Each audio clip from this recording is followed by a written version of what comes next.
Assalomu alaykum, to'rdagi barliq roman anglag'uvchi do'stlar.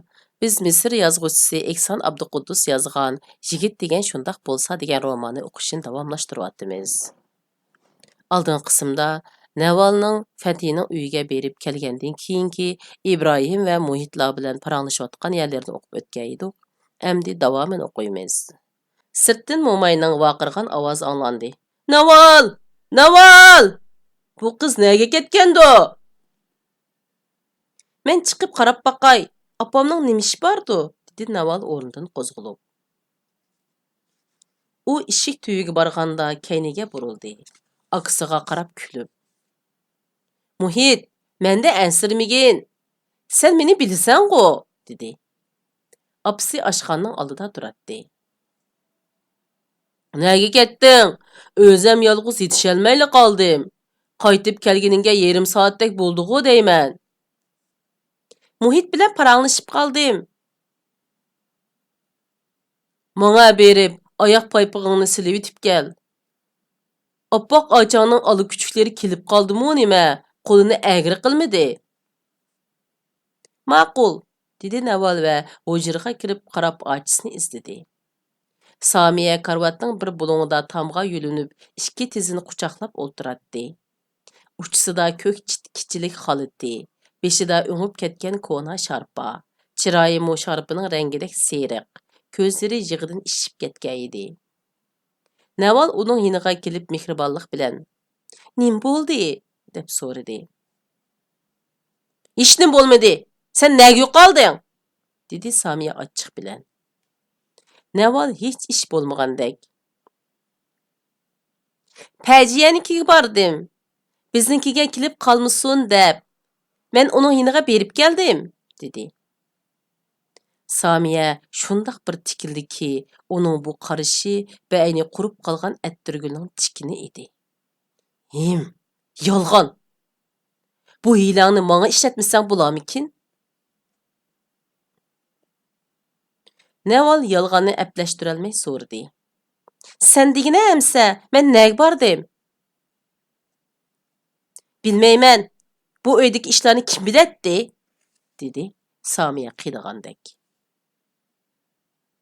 Samiya, nima seni buncha xafa qilyapti? dedi Naval muloyimlik bilan. Samiya zarda bilan uning so'zini bilyapti. Unda qaramzadlik qilma. Sen İbrahim apandingga ko'ngil bilsangla bo'ladi. Mening nimaga xafa bo'lganligimdan nima ko'ring? Hech qanday ish bo'lg'ini yo'q. Men nihoyat xushal. Seningdan o'ta xushal. Sening o'y xiyoling o'limga hukm qilingan odamda bo'lsa, menga o'qishnimi aplashtirolmagan bir lukchak nisib bo'pti. Har holda men sendan yaxshiroq. Samiya, bundaq demagin. Dadam seni uningga bermayman dedi-ku. U hech qachon seni ololmaydi. Naval ojizning yelkasini silmoqchi bo'lib qo'lini so'zdi. Neri tur! Samiya Navalning so'zilgan qo'liga paqqa urib vaqirdi. Meni o'ngchi qo'y. Hech kimni ko'rayga ko'zim yo'q. U shundoq deb beshini ikki tizning o'ttirsiga qo'ydi-da yig'lab ketdi. Naval mehribonlik ham ich og'irtish bilan ojisiga qarab qo'yib, kiyimini almashtirdi-da, opasiga yordamlashish uchun oshxonaga mangdi. Samiya yolg'iz qolgandan keyin turmushida burun bo'lib o'tgan ishlar va Abdulhamdining o'z hayotidagi ta'sirini esladi. Abdulhamdi uning butun hayoti bilan bog'lanishliq bo'lib, u Samiyaning bir navra akasi edi. Balalik chog'larida ular doim billa o'ynaydi. U Abdulhamdiga qoyil edi. Uning zirak, baturligiga, ota-onasiga gap yondira olmaydiganligiga, gap anglamaydiganligi, do'dalligiga, marujni o'g'irlab kelalaydiganligiga qo'l qo'yatdi. Uning bu qoyilligi yosh quramining cho'ngishi bilan uningdimi kuchlik tuyg'uga, oxir muhabbatga aylandi. Peshonasi kutilgan bu muhabbatga u faqat bosh egib bo'ysundi. Uydagilarmi uni Abdulhamdiga beradigan, Abdulhamdimi uni oladigan bo'ldi. Hamma odam ularning bir-biriga ko'ngli borligini, kelgusida er-xotin bo'lganligini biladi. O'zi go'yo Abdulhamdi uchula yaralgandek, Samiya bu to'g'rida ortiqcha o'ylab ketmadi.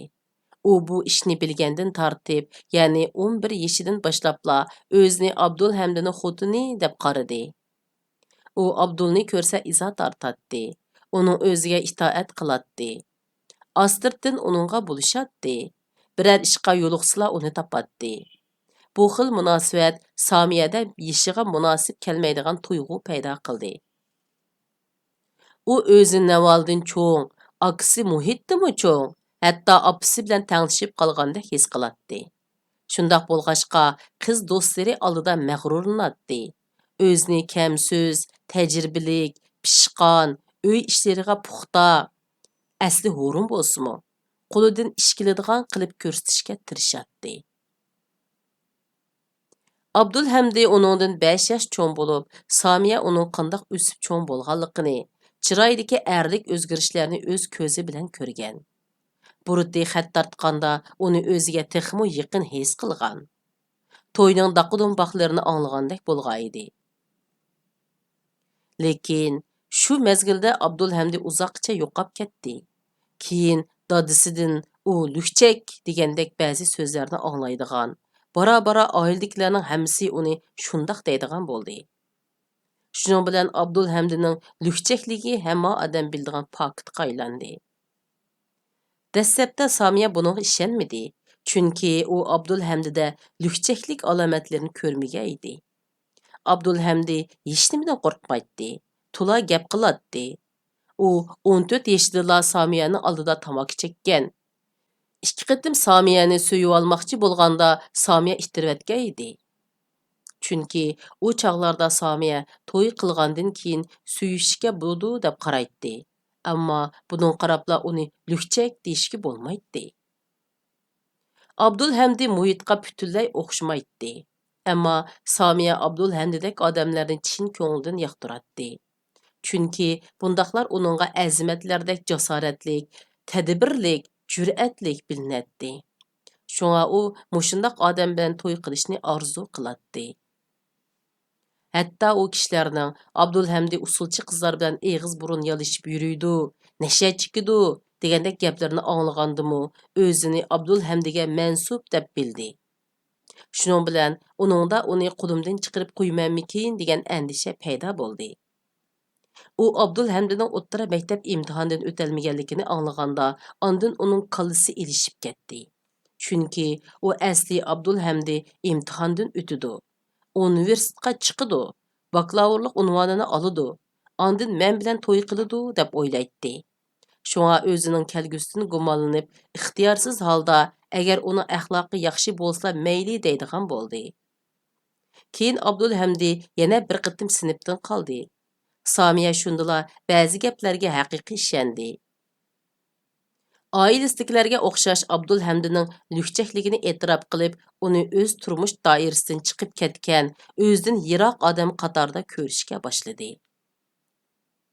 Abdulhamdi 3-qatimliq imtihondami o'talmagandan keyin bir shirkatga ish bajirguvchi bo'lib ishga kirdi va oilasidan ayrilib yolg'iz yashadi. Bular Samiyaga tasodifiy tuyulmadi, chunki u allaqachon xom xiyoli bilan kelgusini bog'lamaydigan bo'lgan edi. Shundaqdimi, Samiyaning qalısida hiliqi xiyollar texicha bor edi. Shunga u o'ziga talab qo'yg'uchilarni Abdulhamdi bilan o'lchaydi. Bu jarayonda Abdulhamdi Samiyalarning uyiga kelib turdi. Samiya uning ko'zidan yanala ko'rib odatlangan narsalarni ko'rgandek bo'ladi. U Samiyani kelgusi hamrohi deb biladi. Samiyaga buyruq qiladi. Nima qiyinchiligi borligini so'raydi. U o'zini ma'lum huquqqa ega, Samiyani bo'lsa ma'lum majburiyatni ustiga olgan deb qaraydi. Samiya hech nima bilmagan bo'lib oladi. Oiladagilarmi Samiyaga o'xshashlar edi. Samiya Abdulhamdini kelgusidagi eri emas, bir nevra aksi sifatida kelsa qarshi oladi. Kessa uzutib qo'yadi. Bu ishlar shundoq o'tib ketgan. Cho'nglar Samiyani Abdulhamdiga bermoqchi bo'lyapmiz demagan. Bu to'yni rad qilgandimi, uni rad qildik demagan edi. U chog'dagi to'y choylarida davron silinmaydi. Hech qanday murosim rasmiyatlarimi bo'linmaydi. Uni qaytarib o'tishmi shundoq oddiy bo'ladi. Bu 2 yildan beri Abdulhamdi bu uyga to'la keladigan, Samiyani olaman degan gapni bargancha oshkora aytadigan bo'lib qolgan edi. Hammaylar bu haqda kusurlashatdi. Abdulhamdi Samiyaning dadasiga bu niyatini aytqaydi, qat'iy rad qilindi. Bütün oiladagilarmi qo'shilmadi. Hatto Abdulhamdining dadasimi jiyan qizini o'g'liga ilib berish ishiga aralashmadi. Shundaq bo'lsa-mu, Abdulhamdi tuqqanchilik munosabatidan foydalanib, bu uyga doim kelatdi. Uning Samiyaga biqishlarida hech qanday o'zgarish bo'lmadi. Uning qarashlari Samiyaga balaliq, o'smirlik chaqlaridan tartibla tunish bo'lib, qara patqoq loy ichida o'sib chiqqan bir tüp chiroyli gulga o'xshatdi. Bu oiladagilar Abdulhamdining to'la kelishidan bizar bo'lib, uni yuzi qilin deydi. Ammo Samiya uningdan bizar emas edi. Abdulhamdining Samiyaning kayniga kirivilishi va yuzi qilinligi, jur'atlikligi Samiyaning yushurun ko'rangligiga bekla mos kelatdi. Abdulhamdi o'smirlik cheg'idagi xiyollarini unutmay, Samiyani yaxshi ko'rib kelgachga, Samiya uningdan rozi edi. Samiya singlisi Navalning "Xinim, chiqsila, sizning Abdulhamdi apandilari keptu" degan so'zni anglashni bekmo yoqtiratdi. Bundaq chaqlarda u mursini qisib qo'yib, "Tilingga tash, yo'q gapni qilba" deb qo'yatdi.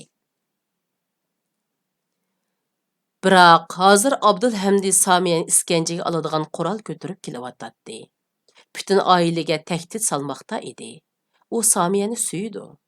Samiyaga talab qo'yg'ili keladi. Uni Samiya kechiramdi.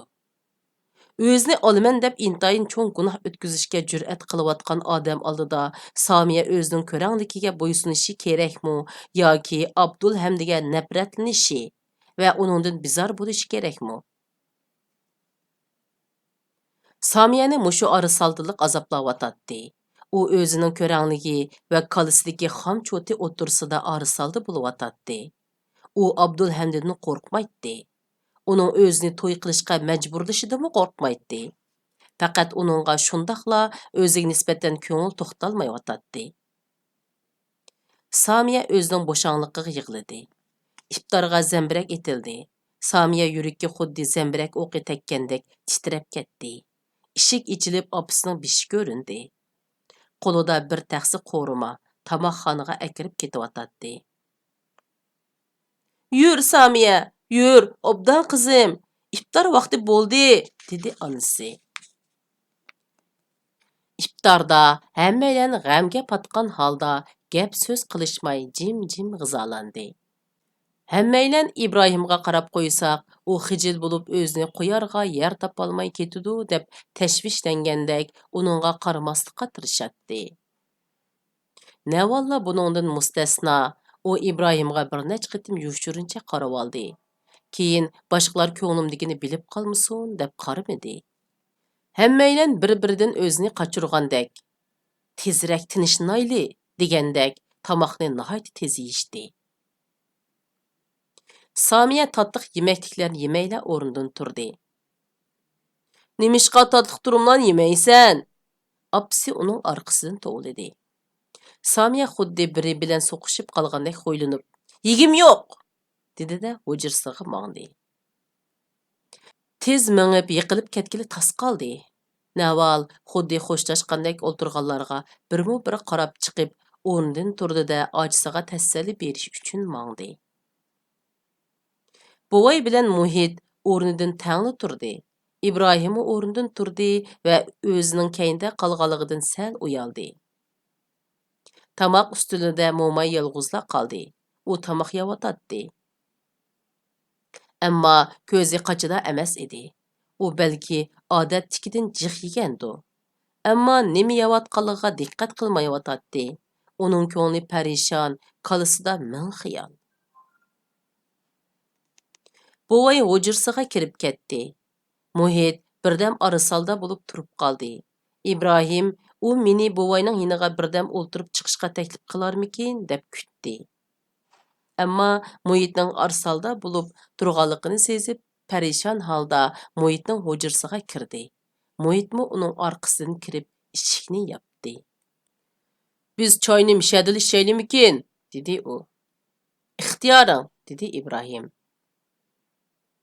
Muhit üstəlgə kelib o'ltirib bir kitapni açdı. Ko'zi kitapda bo'lg'ini bilan zodila o'qiyolmadi. Meningcha, ata Naval berib kiyimni akilib olsin. Faqat, ammo, dedi u gapining oxirini deyolmay. Ammo nima? so'radi Muhit. Hech nima emas. Muhit uningga qaramay javob berdi. Muhit, Navaldan xotirjam bo'l. Hech qanday chatoq chiqmaydi, dedi İbrahim kulib. Xudoyim saqlasin, pichirdi Muhit va jim bo'lib qoldi. Ammo qapoqlari turilib, chiroyi tutilib, bek diqqat bo'lib ketayotgandek nafas elishimi tezlashib ketdi. U tashvishlanadi, nima qilarini bilmaydi. Bir tarafdan singlisining biror pishganlikka uchrab qilishidan ansirsa, yana bir tarafdan İbrahimning bu uydan chiqib ketishiga yordam qilishini o'ylaydi. İbrahim kessila u yengillab qoladi. Oiladagilarmi cho'ng bir yukdan qutuladi. İftardan burunla o birer amalni tepishni o'ylagan. İbrahim uningga amal tepishib bermoqchi bo'lgan edi. Ammo u arasaldi bo'ldi. Singlisining kiyim akilishiga qo'shilgandan keyinmi ko'ngli aromiga tushmadi. Uyda xeyli uzungacha jimjitlik hukm surdi. Muhit yolg'ondan kitob o'qigan bo'lib o'ltiradi. İbrahim bo'lsa xiyol surib o'ltiradi. Ammo fikrini yig'olmayotdi. U Navalni orqadanla qechish planini o'yladi. Ondan ixtiyorsiz Abdulhamdi xiyoliga kechdi. Oxir o'zini, Abdulhamdini, boshqa hamma ishni o'ylashdan qutulib, faqat Navalni o'ylashga tirishdi. Ishi qo'ng'irig'i jiringladi. Muhit kitobdan beshini ilib, bizar bo'lgan holda tumshuqini ushlab. Bu cho'qim Abdulhamdi apandi, dedi. İbrahim bo'lg'usi jangga hozirlanish yuzasidan zehnini bir yerga yig'moqchi bo'ldi va beoram bo'layotganligini Muhitga bilindirmaslik uchun ko'zlarini olqini bilan to'sib oldi. Sen Abdulhamdiga bu uyda oz degandimu yana 2 hafta turdiganligini purtib qo'ysang bo'lamdikin, dedi İbrahim. Nimishqa? Muhit ko'zlarini chekchaytgan holda hayron bo'lib so'rdi. Mening nadiligimni bilib xotirjam bo'lsin deyman.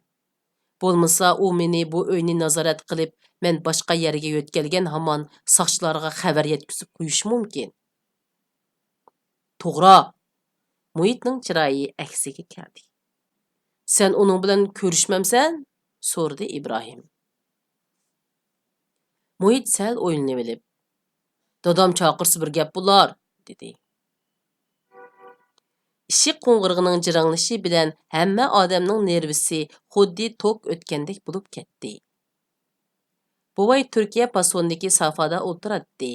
Ishik qo'ng'irig'ining jirangligini anglab, to'satdan biqiniga sanjiq turgandek silkindi. Qo'llari kirishib ketdi. Keyin u Abdulhamdini ko'zim ko'rmasin degandek gazitda yuzini to'sib oldi. Mo'may birdilla bearam bo'lib ketdi. Bu ishni bundaq tez bo'lib ketishni xiyoliga keltirmagan edi. U beshini changallab, andisha ichida levini tishladi. Bir narsa esiga kelgandek keskin talaffuzda eriga. Men gap qilmayman. Bir eg'izmi gap qilmayman. Gapni sizlar qilsizlar. Men eg'iz ossamla hamma gapni biroqla davitib, koni yangi hisobni bir yo'li qilib yutibla o'ltirdiganda qilaman, dedi. Bo'pti, sen eg'iz ochma. Xudoyim saqla, dedi eri eg'ir xo'rsinib. Samiya hujrsida xiyoli chechilgan holda singlisining tasallisiga parvo qilmay o'ltiradi. Ishi qo'ng'irig'i jiranglaganda u ixtiyorsiz cho'chib ketdi. Ko'zlarini yo'g'on ichib singlisiga burildi va uning qo'lini mahkam tutib oldi. Uning bilan ko'rishmayman. Sen dadamga degin. Men u yerga kirmay. Yo'q. O'limim menga buningda yaxshiroq, dedi u titrab turib. Naval o'zini tamkin tutishga tirishib, "Xudo haqqi, ko'ngil ko'ksingni keng tut. u ablahqa taqobil turish qanchalik ish deysan? Keyin biz uni shundoq bir tushurimizki, u hargiz bu ishlarni o'ylashqimi petinolmaydi. Men berib eshikni ochay. Sen chechingni tarab ol. Yoki bo'lmasa, mush petingla chiqiver. U seni bu holda ko'rib, sen bilan to'y qilishdan yinib qolamdi tixi. Dedi va zo'rig'a kulib qo'yib, qo'lini ochisining qo'lidan bo'shatib chiqib ketdi. Ishdan chiqibla uning chiroyidagi tabassum yo'qoldi. Yuragidagi azob yuziga tepdi. Shunday qilib, bu qatimliq roman o'qishimiz bu yergacha bo'ldi. Davomini kelasi qatim o'qaylik. Xayr xo'sh, Allohga omonat.